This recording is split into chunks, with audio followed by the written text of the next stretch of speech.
et bienvenue dans le studio. On se retrouve comme prévu devant la GX 4000 pour la terminer. J'entends la terminer par finir de la réparer. Bon, j'ai avancé sans vous.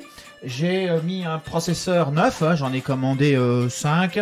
Les Z80 ne se fabriquent plus depuis 6 mois, mais on les trouve encore neufs très facilement parce qu'ils ont été utilisés dans énormément d'appareils, notamment des machines à laver, des micro-ondes, des choses comme ça, dans les années 2000. Maintenant, ils ne le sont plus, c'est pour ça que la production est arrêtée. Mais néanmoins, ils sont faciles à trouver. Et j'ai aussi changé la diode défectueuse. J'ai vérifié le régulateur de tension, donc il est bon. L'objectif aujourd'hui, ça va être tout d'abord de la brancher donc en 11 volts. Mais on va y aller progressivement. Et sur la Péritel, pour regarder qu'elle est entièrement fonctionnelle. Ensuite, on s'attaquera à la transformer en GX 4000 Pro, c'est-à-dire avec 128 kg. Et on pourra voir ce que ça apporte de mettre 128K dans cette machine. Donc, eh bien, sans plus tarder, on va s'approcher et on va regarder pour la monter en 11 volts sur la Péritel et vérifier qu'elle fonctionne aussi dans ce cas-là maintenant. Alors, pour l'alimenter en 11 volts, j'ai sorti la lime de laboratoire et j'ai posé un multimètre sur une des puces pour mesurer la tension. Et je l'ai réglé à 5 volts sur la sortie 11, un petit peu plus, 6 volts. Et cela suffit à démarrer la machine. Et, tiens, ça ne marche pas ça. Voilà, ça n'était pas bien branché. On n'a pas beaucoup, on a 3 volts 77 et ça fonctionne. On va monter un petit peu l'intensité. Non, on va monter un peu la tension. 4,36. 5 volts. Voilà, on est à 8 volts à peu près. Et on a 5 volts sur les puces. Et si on continue à monter la tension, on voit que le régulateur fait son travail. Ça ne bouge plus. Donc on peut monter jusqu'à 11 volts. Voilà, on est à peu près à 11 volts. Je suis peut-être limité un petit peu en intensité. Non. Voilà, on a un 5 volts qui est constant et la machine fonctionne. Donc je pense qu'elle est bonne maintenant à être branchée sur le 11 volts. Donc on va préparer la suite.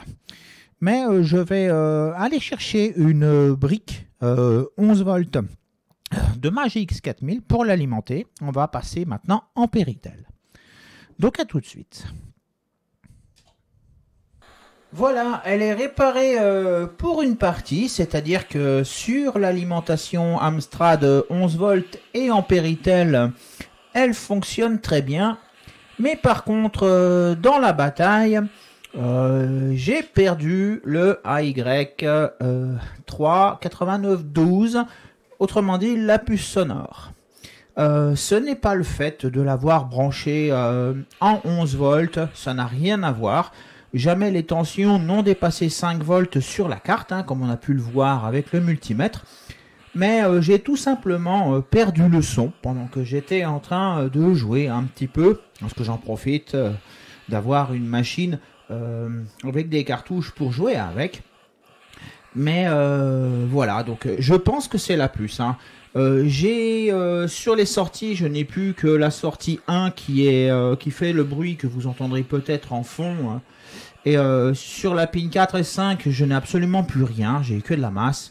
J'ai regardé les broches de data, elles sont ici, ou d'adresse, je ne sais même plus. Et elles sont raccordées à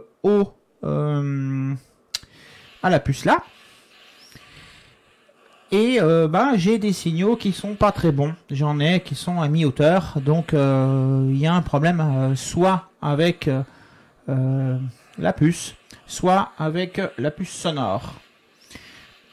Alors bon, je doute quand même que la ZIC ait un problème parce que bon, il gère absolument tout le reste de la machine. Il fait CRTC, il a les bonnes couleurs et tout. On voit qu'il discute bien avec le processeur, donc je vois pas pourquoi il aurait spécifiquement perdu les pins avec avec la puce sonore. Donc je pense que la puce sonore, bon, j'avais déjà eu ce symptôme-là une fois, mais il s'était pas reproduit. Donc je sais pas si je continue, mais bon, on va continuer quand même à la mettre à jour.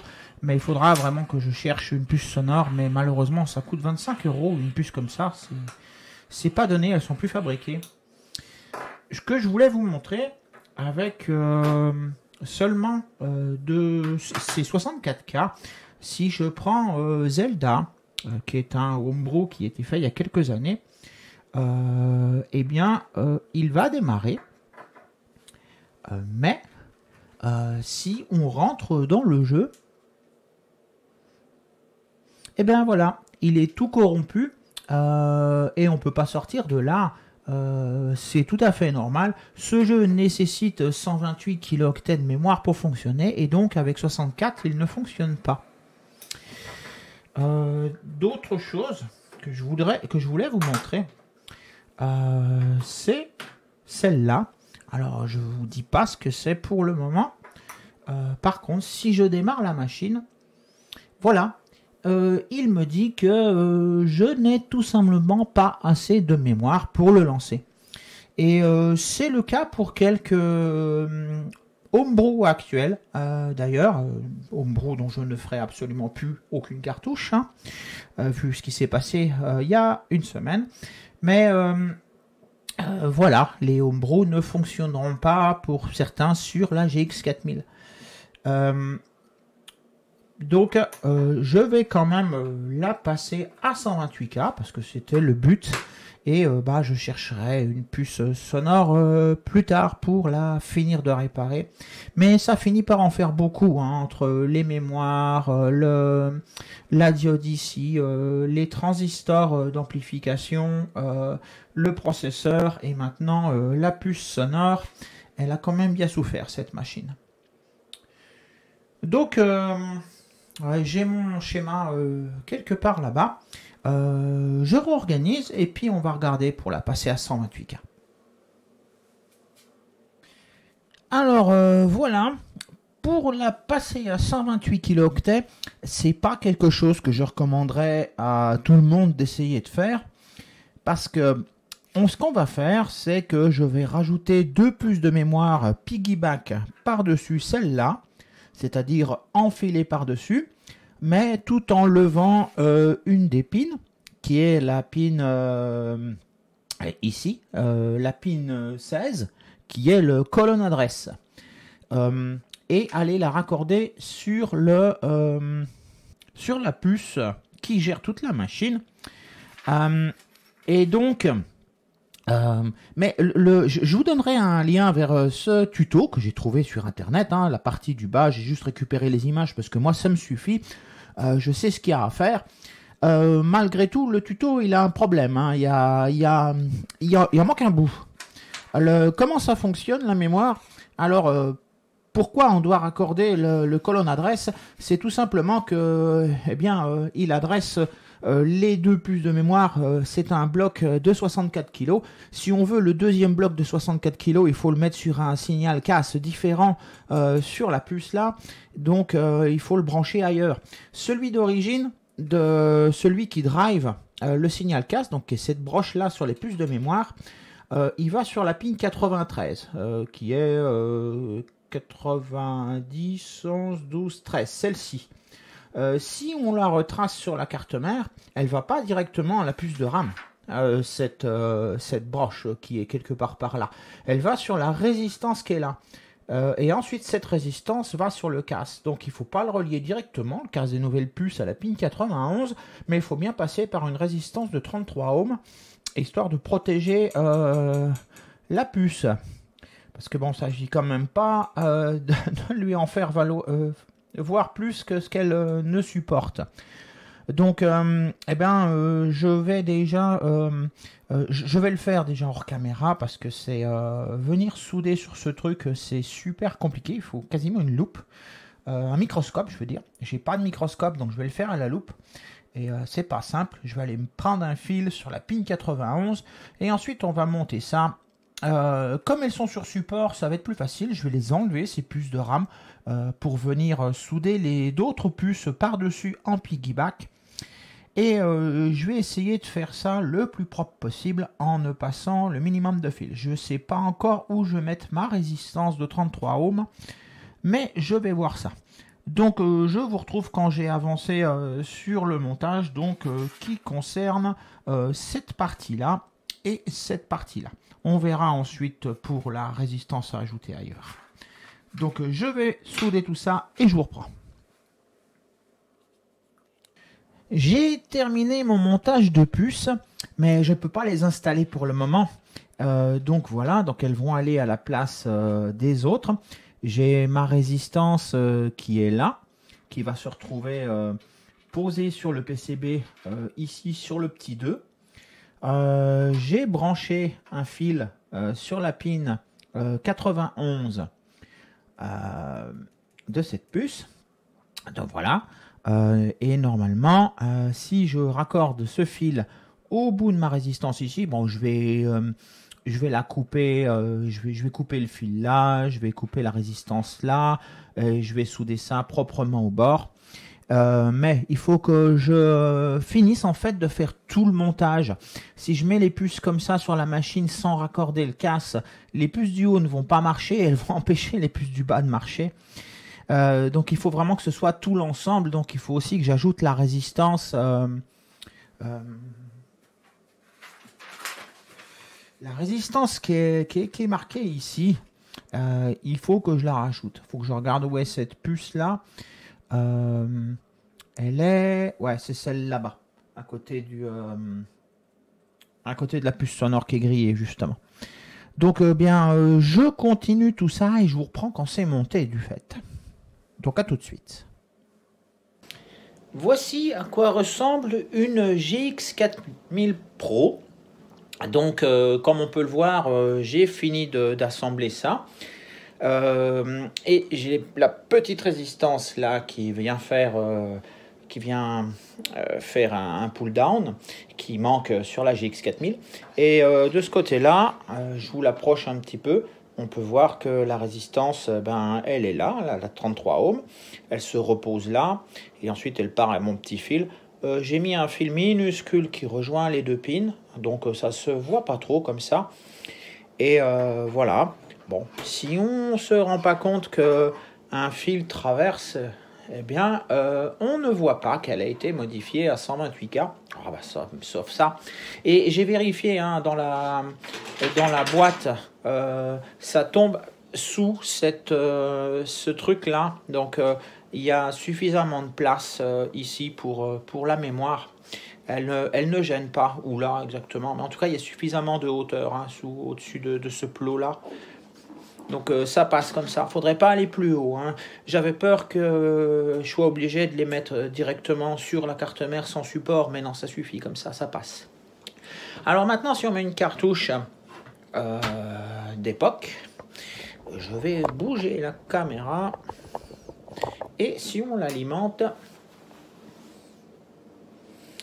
eh bien, voilà, elle fonctionne. Ça ne lui pose pas de souci d'être passé à 128K. Malgré tout, on va mettre une cartouche qu'on a vu tout à l'heure.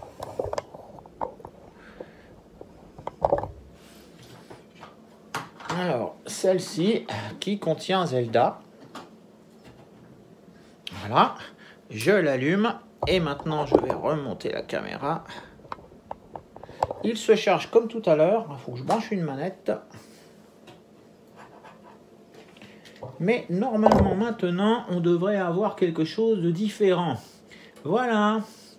On a les décors, ça fonctionne. Et bon, moi j'ai un problème avec ma manette qui ne va pas en bas. Mais c'est quelque chose qu'on va regarder ça. Moi, la machine, elle est terminée pour le moment en attendant que je trouve une puce sonore pour la remplacer, mais elle est à 128K. Et maintenant, les homebrew vont fonctionner. Je réorganise un petit peu et je vous retrouve. Et la voilà remontée. J'ai fait un petit peu de nettoyage sur la boîte avant de la remettre dedans. Mais comme je n'ai pas la puce sonore, je la laisse comme ça pour l'instant, comme ça, elle est toute remontée.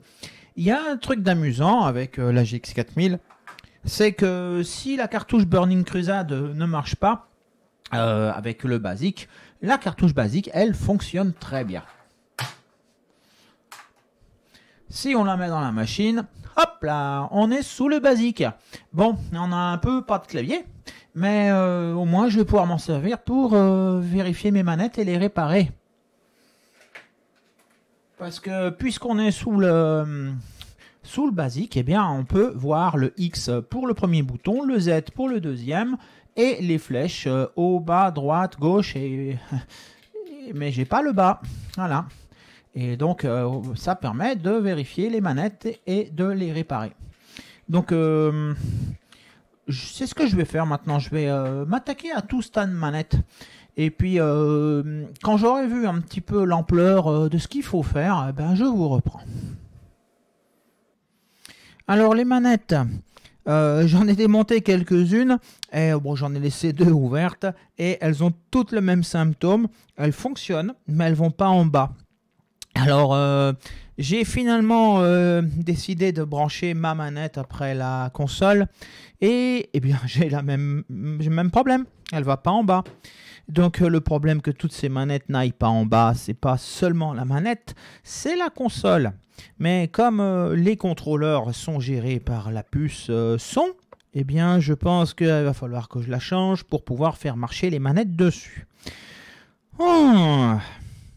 Toujours est-il que bon, les manettes de GX 4000 et de 6128+, c'est le principe d'aller fermer des petits contacts comme ceci avec des pads conducteurs.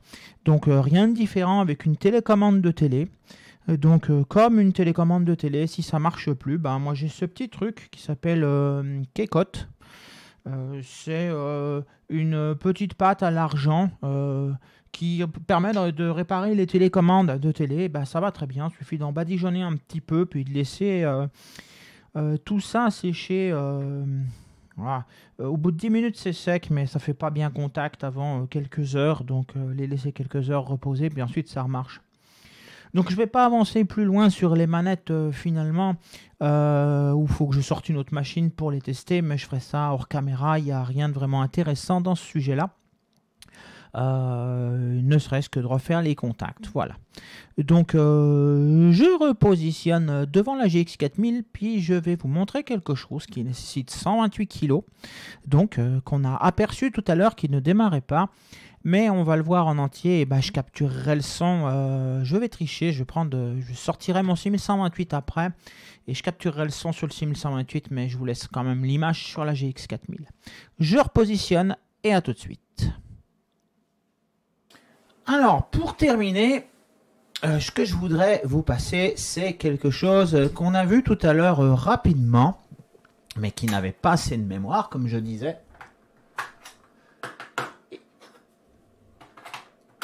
Et qui vient de la révision 2017. Donc, profitez-en bien. Moi, je vous dis, portez-vous bien. Et à la prochaine. Ah, je me suis trompé de cartouche.